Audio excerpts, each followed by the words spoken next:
The morning sun cast long shadows across the downtown street as David pulled his sleek black Tesla into the valet parking spot outside Le Jardin Café. He glanced at his Rolex. 9:45 a.m. Perfect timing for his 10 o'clock meeting with potential investors who could take his tech company to the next level. This wasn't just any ordinary business meeting.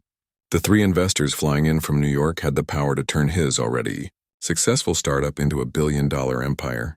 David straightened his custom-tailored navy blue suit and checked his reflection in the car window. Everything had to be perfect today. He'd spent weeks preparing for this presentation, and choosing Le Jardin Café wasn't random. The upscale establishment was known for hosting high-profile business deals, and its quiet atmosphere was ideal for discussing confidential financial matters. As he walked toward the entrance, David noticed the usual crowd of well-dressed professionals already seated inside, laptops open, coffee cups steaming. The cafe buzzed with the energy of important conversations and million-dollar handshakes. This was exactly the environment he needed to impress his potential investors. The heavy glass door chimed softly as David entered. The aroma of freshly ground coffee beans mixed with the scent of expensive pastries filled the air.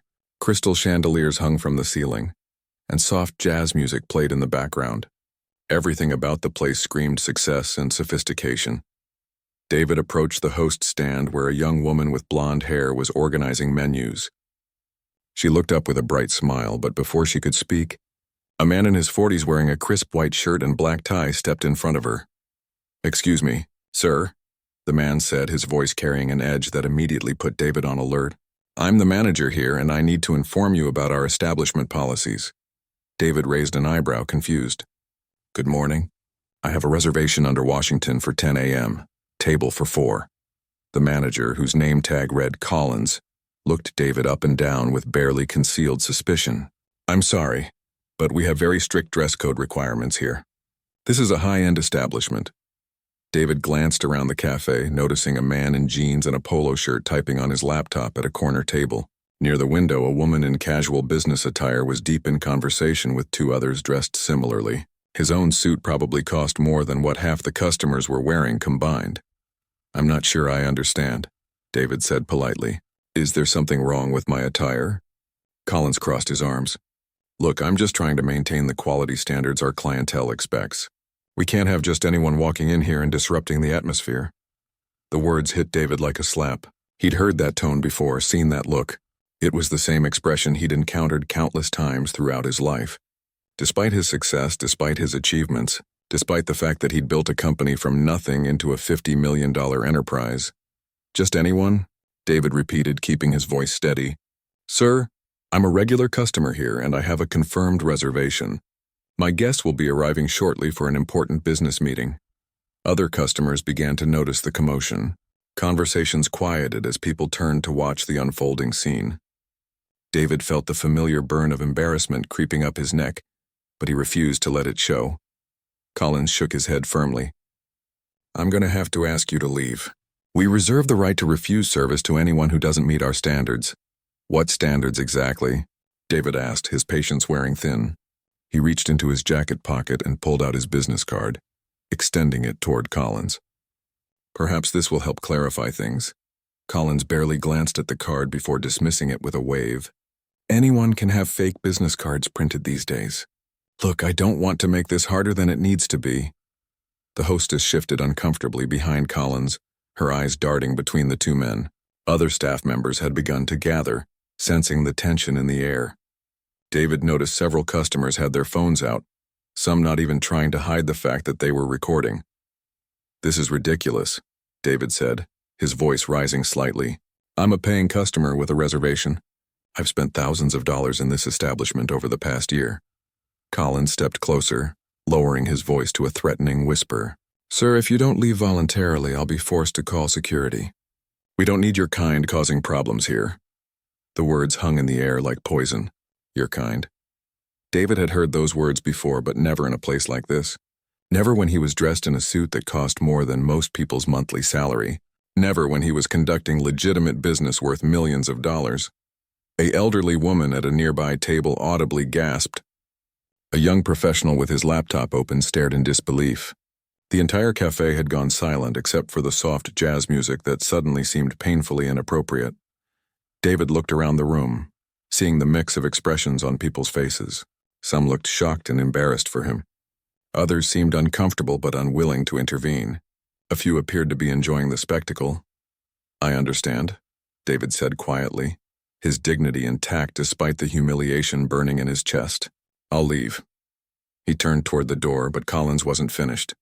"And don't bother coming back. We'll make sure all our partner locations know about this incident."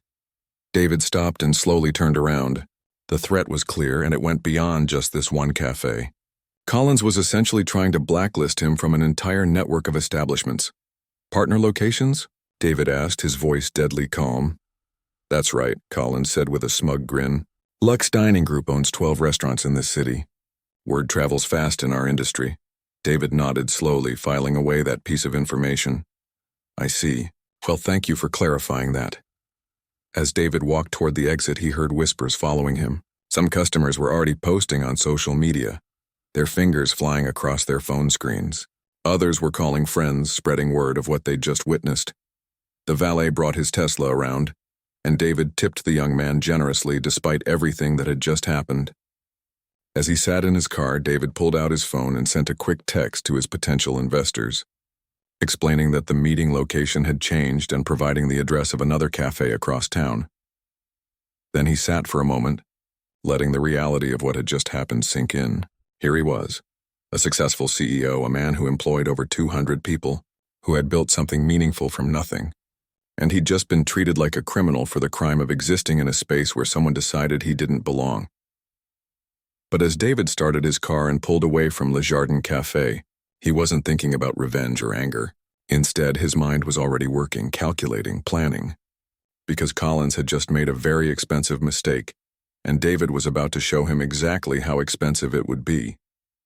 The meeting with his investors would still happen, just at a different location. But Collins had no idea that the man he'd just humiliated held more power than he could possibly imagine. By tomorrow, Le Jardin Café would discover just how wrong they'd been about David Washington. David drove through the busy downtown streets, his hands gripping the steering wheel as he processed what had just happened. The luxury cars and high-rise buildings blurred past his window, but his mind was somewhere else entirely. 20 minutes ago, he'd been preparing for one of the most important meetings of his career.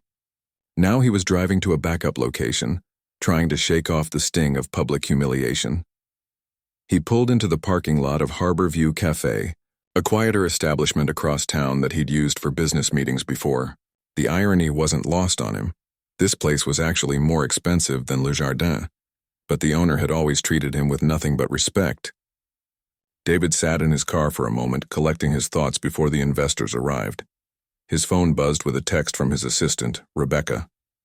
"Saw the social media posts. Are you okay? The investors are confirmed for the new location in 30 minutes. David smiled despite everything. Rebecca had been with his company since the early days when they operated out of a tiny office above a pizza shop. She'd watched him build TechFlow Solutions from a crazy idea into one of the most successful payment processing companies in the country.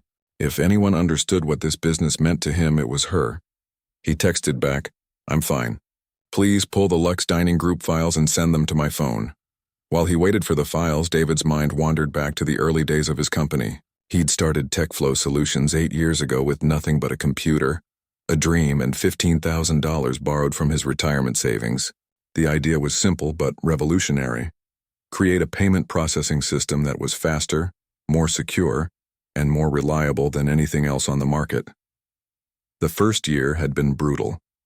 David worked 18-hour days coding, testing, pitching to potential clients, and getting rejected over and over again.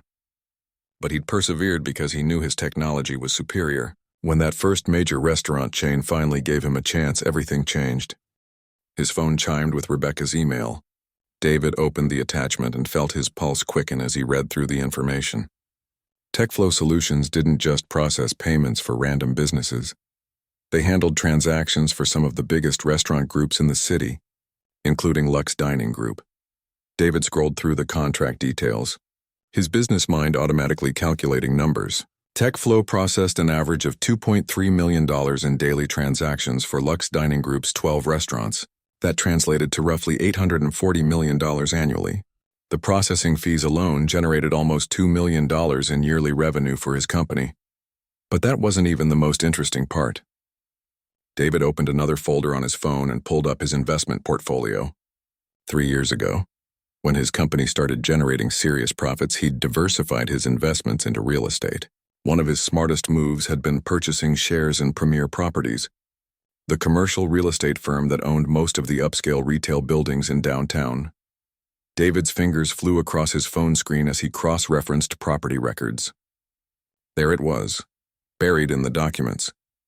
Premier Properties owned the building that housed Le Jardin Café. As a significant shareholder, David technically had a voice in major tenant decisions. The pieces were falling into place in a way that Collins could never have imagined. The man who'd just humiliated him wasn't just some random customer who could be brushed aside. David's company was literally the backbone of Lux Dining Group's daily operations. Every credit card swipe, every electronic payment, every online order at Le Jardin Café and its 11 sister restaurants flowed through David's systems. His phone rang, interrupting his thoughts. The caller ID showed his business partner and co-founder Vincent Chen. "I just saw the videos online," Vincent said without preamble.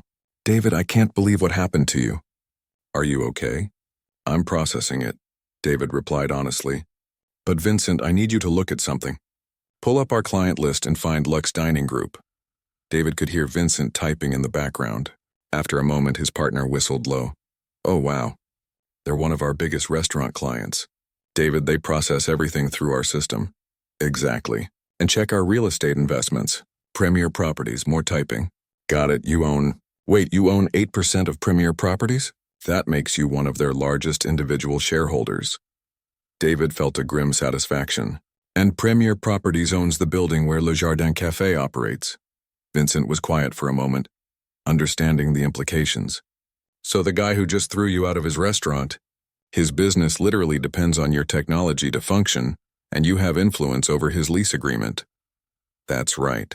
But Vincent, this isn't about revenge. This is about something bigger." David thought about all the times throughout his career when he'd faced similar treatment. The investors who'd assumed he was the janitor when he walked into boardrooms. The clients who'd asked to speak to the real CEO. The countless microaggressions and outright discrimination that successful people like him faced daily, even when they'd achieved everything society claimed to value. "What are you thinking?" Vincent asked.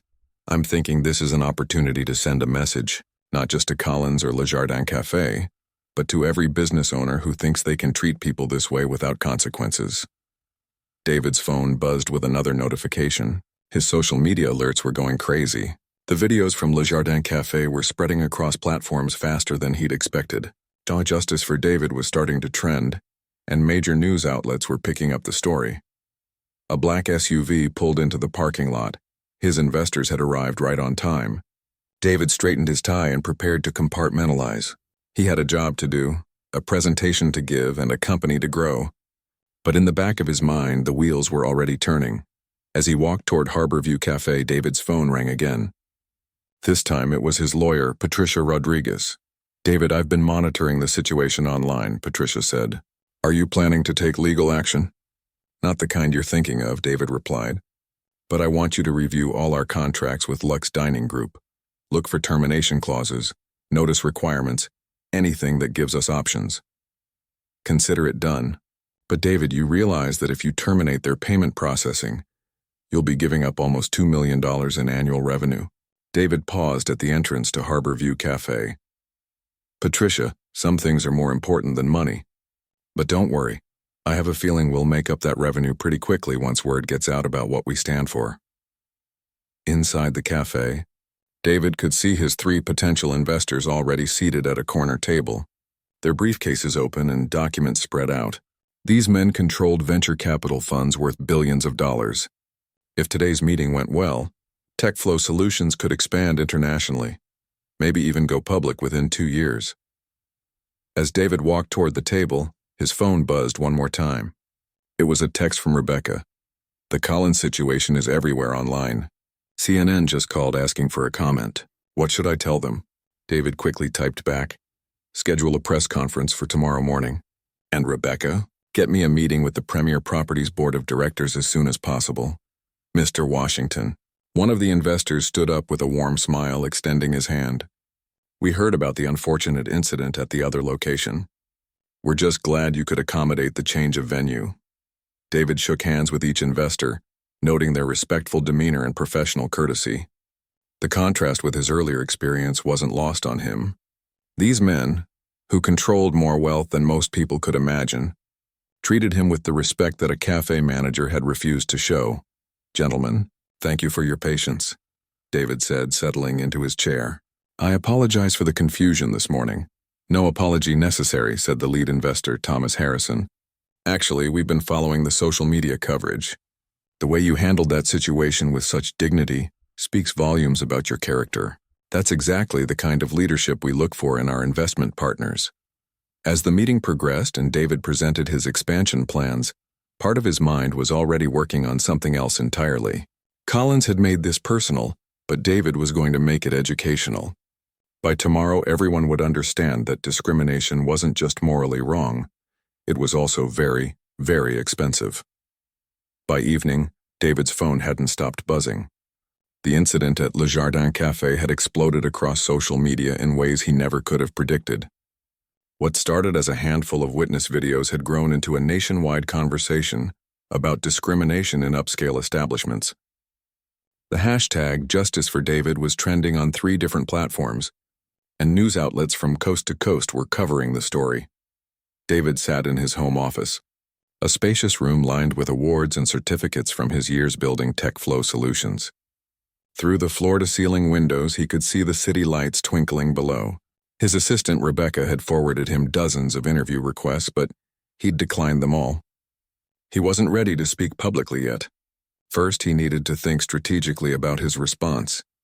His laptop chimed with an incoming video call from his mentor, Dr. Robert Hayes, a retired business professor who'd guided David through the early years of building his company.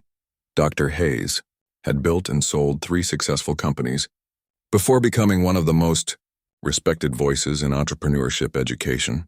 "David, I've been watching the coverage all day," Dr. Hayes said as his face appeared on screen. "How are you holding up?" "I'm angry, but I'm channeling it into something productive," David replied honestly. "This isn't just about what happened to me today. It's about a pattern of behavior that needs to change." Dr. Hayes nodded approvingly. "I've seen the business analysis some reporters are starting to piece together. Your company processes payments for the restaurant group that humiliated you. That's not a coincidence the universe handed you. That's leverage you earned through years of hard work." David had been thinking the same thing. Success wasn't just about money or recognition. Real success meant having options when faced with injustice.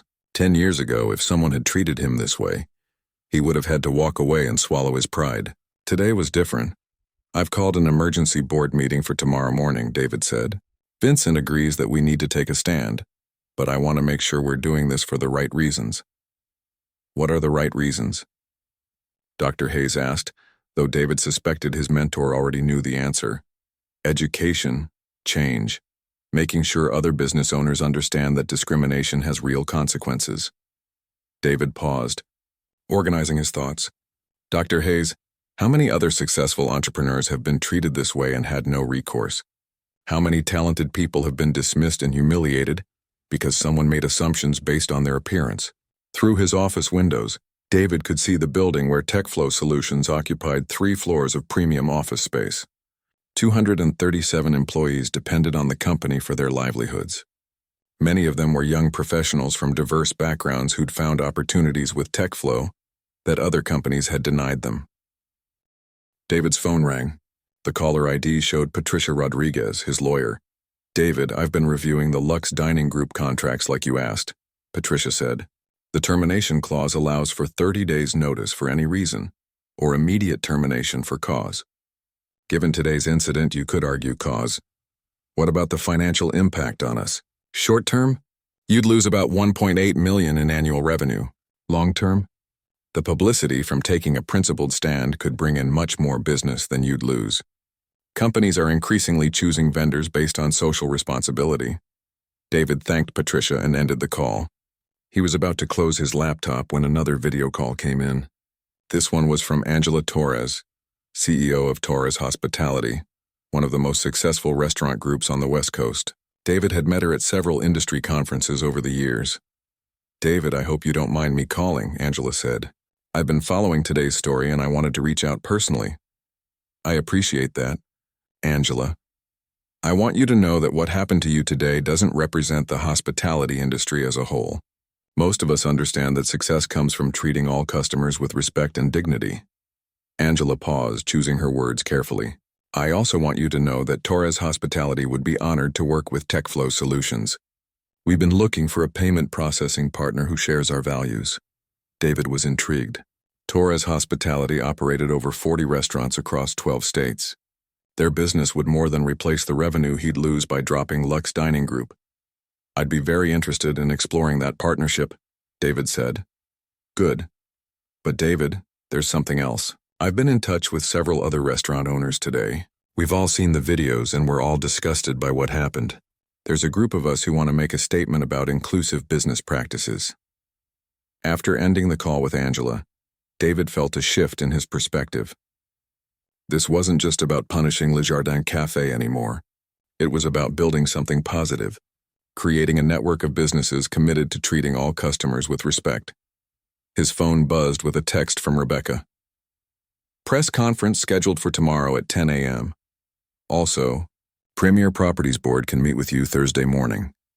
David was typing a response when his doorbell rang. He glanced at the security monitor and saw Vincent standing on his front porch, holding 2 cups of coffee and a bag from their favorite bakery. "I figured you probably hadn't eaten dinner," Vincent said when David opened the door, "and I thought we should talk through tomorrow's strategy in person."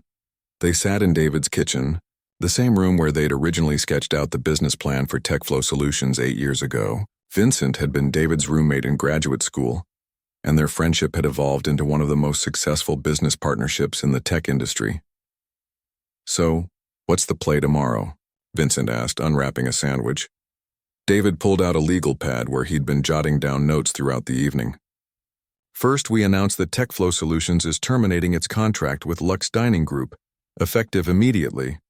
We make it clear that we don't do business with companies that discriminate." Vincent nodded. "That sends a strong message, but it's also going to cost us. Short term, yes. But Vincent, look at what's already happening.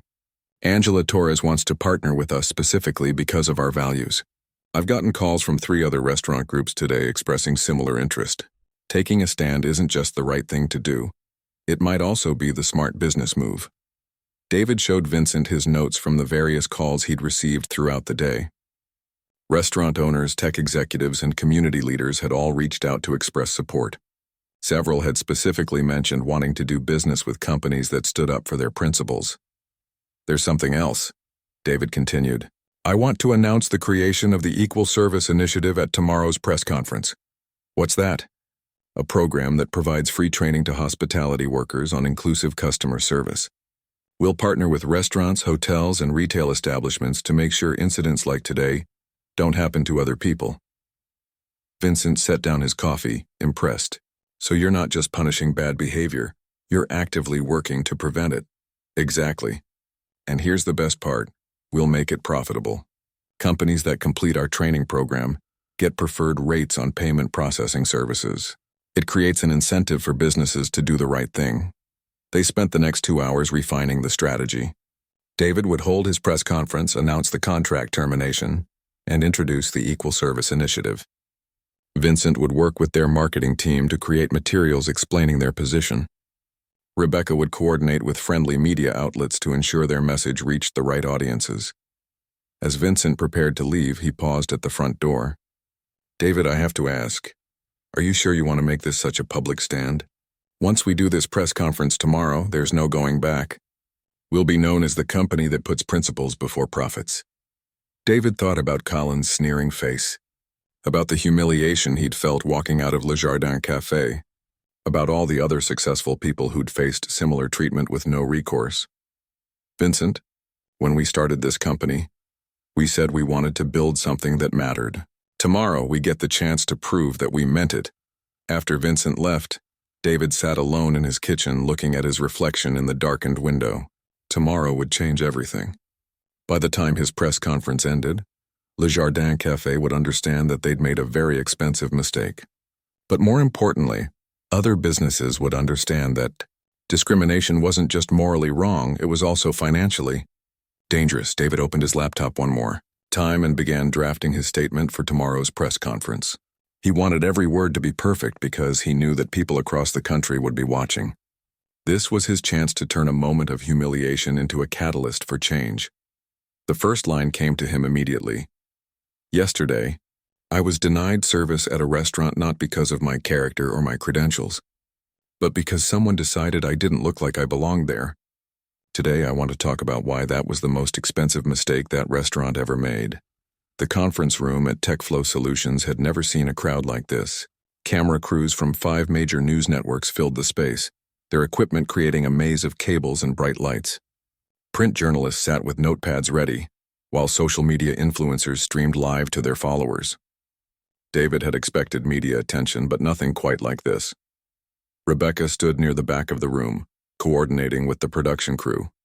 She'd worked until midnight preparing press packets and ensuring every detail was perfect. This wasn't just another corporate announcement. It was a moment that could define TechFlow Solutions for years to come. David entered the room at exactly 10 a.m., wearing the same navy blue suit he'd worn to Le Jardin Café the day before. The symbolism wasn't lost on anyone in attendance. He looked confident and professional as he approached the podium, but inside his heart was racing. "Good morning," David began, his voice steady and clear. "Yesterday morning I was denied service at Le Jardin Café not because of my character, my credentials, or my ability to pay, but because someone decided I didn't look like I belonged in their establishment. Today I want to explain why that was the most expensive mistake they ever made." The room was completely silent except for the soft clicking of camera shutters. "My name is David Washington, and I'm the CEO and founder of TechFlow Solutions, a payment processing company that handles over $1 billion in annual transactions for restaurants and retail establishments across the country." David paused, letting that number sink in. Among our clients was Lux Dining Group, the parent company of Le Jardin Café. David could see reporters frantically taking notes. Some were already typing on their phones, probably updating their newsrooms in real time. This morning, TechFlow Solutions terminated our contract with Lux Dining Group, effective immediately. We will no longer provide payment processing services for Le Jardin Café or any of their 12 sister restaurants. The room erupted with questions, but David held up his hand for silence. "But this isn't about revenge," he continued. "This is about accountability and change. Today, I'm also announcing the creation of the Equal Service Initiative, a program that will provide free training to hospitality workers on inclusive customer service practices." As David spoke, explaining the details of his new program, his phone was buzzing constantly in his pocket. Vincent, watching from the side of the room, was getting similar notifications. The press conference was being broadcast live on multiple platforms, and the reaction was immediate. Meanwhile, across town, chaos was unfolding at Le Jardin Café.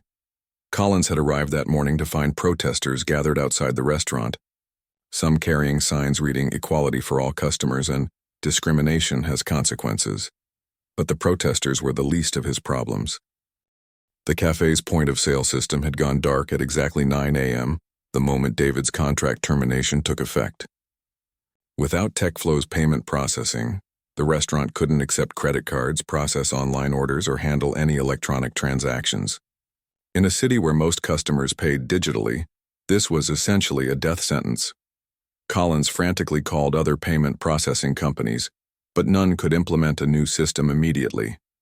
The best estimate he received was 3 to 5 business days, and that was only if he could provide detailed financial records and pass a credit check. By noon, Le Jardin Café had served its last customer of the day. Word of David's press conference had spread rapidly through social media, and the few customers who'd been willing to pay cash had quickly left when they realized they were dining at ground zero of a discrimination scandal. The ripple effects extended far beyond Le Jardin Café. The other 11 restaurants in the Lux Dining Group network were experiencing similar problems. Their corporate office was fielding dozens of calls from angry investors, worried employees, and panicked franchise owners. At Premier Properties, the real estate company where David held significant shares, an emergency board meeting had been called for that afternoon. The company's stock price had already dropped 3% as investors worried about the controversy surrounding one of their high-profile tenants. "We need to distance ourselves from this situation immediately," said board member Richard Clayton during the hastily arranged video conference. "The negative publicity is affecting our other properties." Board Chair Michelle Stevens agreed. "Our reputation is built on providing premium spaces for reputable businesses. Le Jardin Café has become a liability." David's shareholding position meant he had a voice in the discussion, but he chose to remain silent during most of the meeting. He didn't need to argue his position. The business case was making itself. By 2 p.m., Premier Properties had sent a formal notice to Lux Dining Group, stating that Le Jardin Café's lease would not be renewed when it expired in 60 days. They also reserved the right to terminate immediately if the negative publicity continued to damage the building's reputation. The consequences weren't limited to the restaurant industry. Corporate sponsors who had previously supported Lux Dining Group events began withdrawing their partnerships. A major food distributor announced they were reviewing their relationship with the company. Even the cafe's insurance provider called to discuss potential policy changes. David's press conference had ended hours earlier, but the fallout was just beginning. Social media was flooded with support for his position, and the hashtag Ozark Equal Service Initiative was trending alongside Heart and Justice for David. Restaurant owners across the country were calling TechFlow Solutions, wanting to learn more about the Equal Service Training Program. Angela Torres had already signed a partnership agreement, and 3 other major hospitality groups had scheduled meetings for the following week. But perhaps the most significant call came from Dr. Maria Gonzalez, president of the National Restaurant Association. "Mr. Washington," she said when David answered his phone late that afternoon, "I've been watching today's developments with great interest. The association would like to discuss making your Equal Service Initiative a recommended training program for all our members." David was stunned. The National Restaurant Association represented over 380,000 restaurant and food service outlets. Their endorsement would make the Equal Service Initiative a nationwide standard virtually overnight. "I'd be honored to discuss that partnership," David replied. As evening approached, David sat in his office reviewing the day's developments. His assistant Rebecca had compiled a summary of media coverage, social media metrics, and new business inquiries. The numbers were staggering. TechFlow Solutions had received over 200 new business inquiries in a single day. Their website traffic had increased by 400%. Most importantly, 3 major restaurant chains had committed to implementing the Equal Service Initiative, with contracts worth more than $5 million annually. Vincent knocked on David's office door and entered with a bottle of champagne and 2 glasses. "I think we need to toast," Vincent said, popping the cork.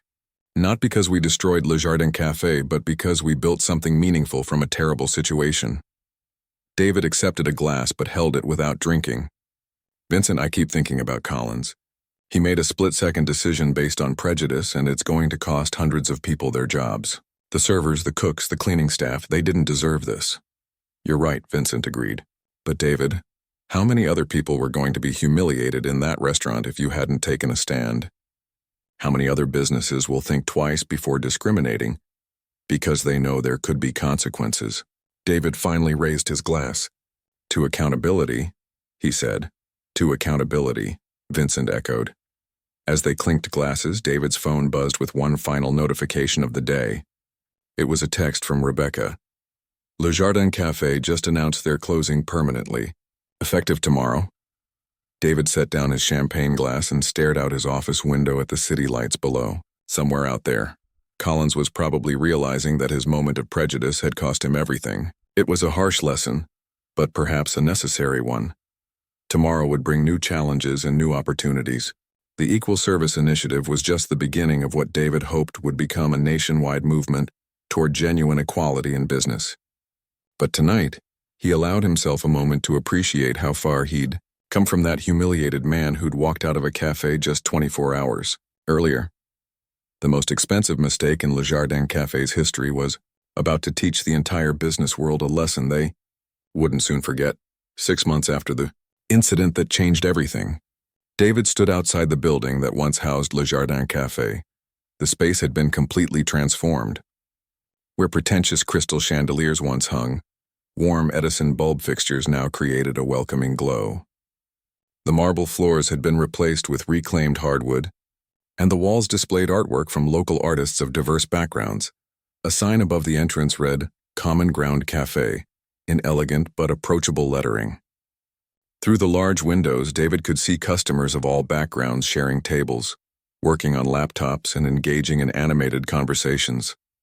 The atmosphere was everything Le Jardin Café had pretended to be, truly sophisticated, genuinely welcoming and authentically inclusive. "Mr. Washington," called out a voice from behind him. David turned to see James Carter, the young entrepreneur who'd won the competitive application process to operate Common Ground Café. James was 28 years old, a culinary school graduate who'd spent 3 years trying to secure funding for his own restaurant before David's equal opportunity business incubator made his dream possible. "James, how's opening week treating you?" David asked, shaking the younger man's hand. "Beyond my wildest expectations," James replied, beaming with pride. "We've been fully booked every day. The reservation system crashed twice from demand, and we've already had to hire 3 additional staff members." David wasn't surprised. The opening of Common Ground Café had generated massive media attention, with food bloggers and restaurant critics praising both the quality of the food and the powerful symbolism of the location. What made David most proud, though, was that the success was entirely earned. James and his team had created something genuinely excellent, not just a publicity stunt. "The best part," James continued, "is the community that's developing here. Yesterday I watched a group of tech executives having lunch at the table next to a family celebrating their daughter's graduation. Everyone belongs here." David followed James inside, taking in the bustling energy of the cafe. The contrast with Le Jardin Café's exclusive atmosphere couldn't have been more dramatic. Where Collins had seen division and hierarchy, James had created connection and community. At a corner table, David noticed a familiar face. Dr. Robert Hayes, his mentor, was having coffee with 2 young entrepreneurs. Dr. Hayes caught David's eye and waved him over. "David, I'd like you to meet Andrea and Kevin," Dr. Hayes said as David approached. "They're participants in your Equal Service Initiative training program, and they're opening their own restaurant next month." Andrea Martinez and Kevin Thompson stood to shake David's hand. Both looked nervous but excited to meet the man whose program had helped launch their business dreams. "Mr. Washington, we can't thank you enough," Andrea said. "The training program didn't just teach us about inclusive service. It connected us with investors, suppliers, and mentors we never would have met otherwise." Kevin nodded enthusiastically. "And the certification gave us credibility with customers before we even opened. We've got reservations booked solid for our first month."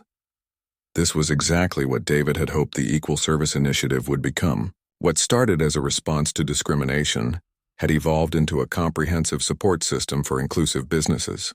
The program now operated in 15 cities, had trained over 3,000 hospitality workers, and helped launch 47 new minority-owned restaurants. David's phone buzzed with a text from Rebecca. "The National Restaurant Association wants to schedule a call about expanding the program internationally.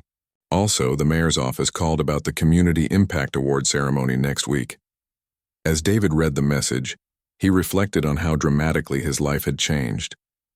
TechFlow Solutions was more successful than ever, with revenue up 40% since the Le Jardin Café incident.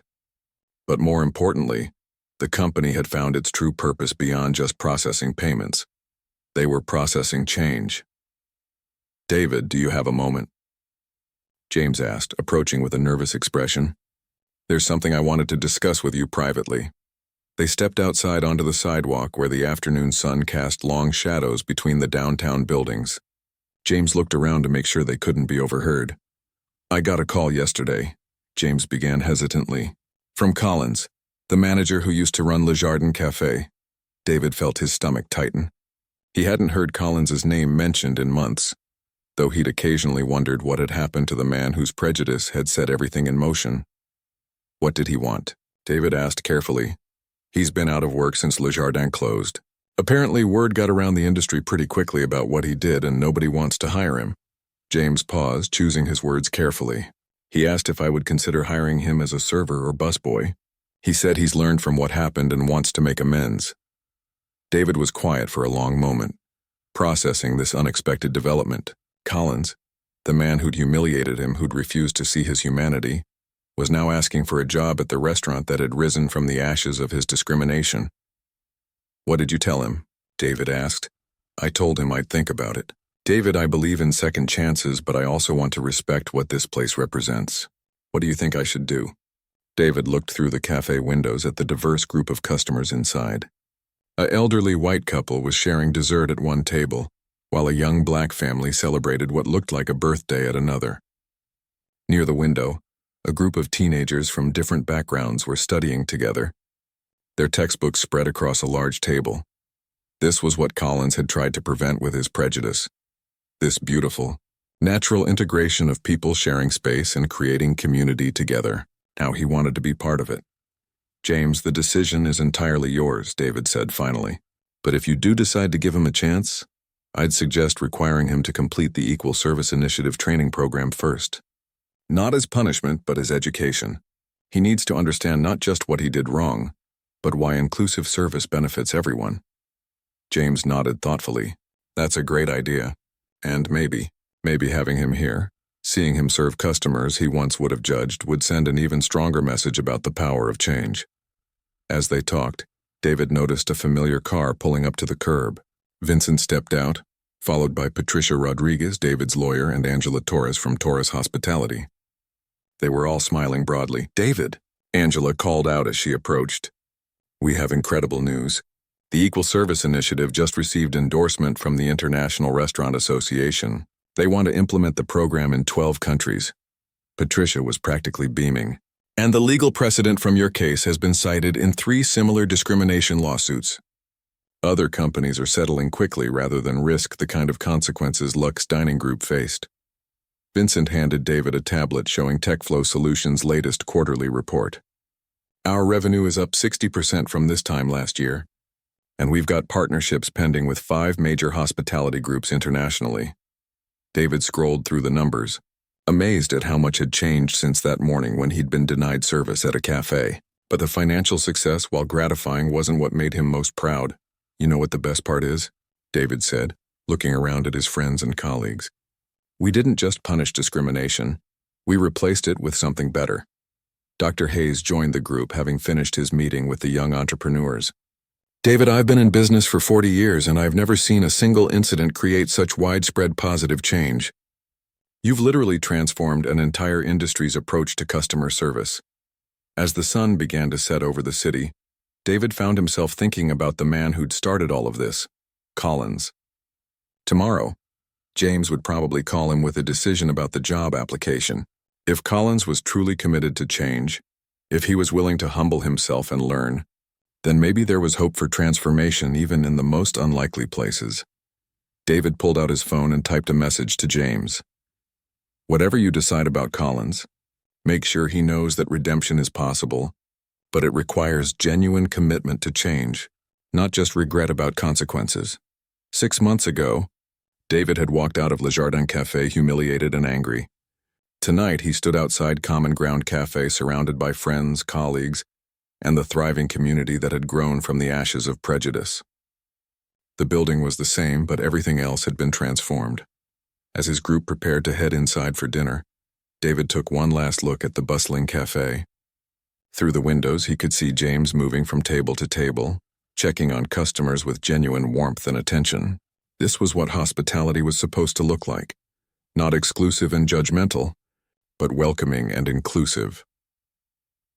The most expensive mistake in Le Jardin Café's history had become the foundation for something beautiful. And if Collins was sincere about wanting to change, maybe even he could find redemption in the community that his prejudice had inadvertently helped create. David opened the door to Common Ground Café and stepped inside, ready to enjoy dinner in a place where everyone truly belonged.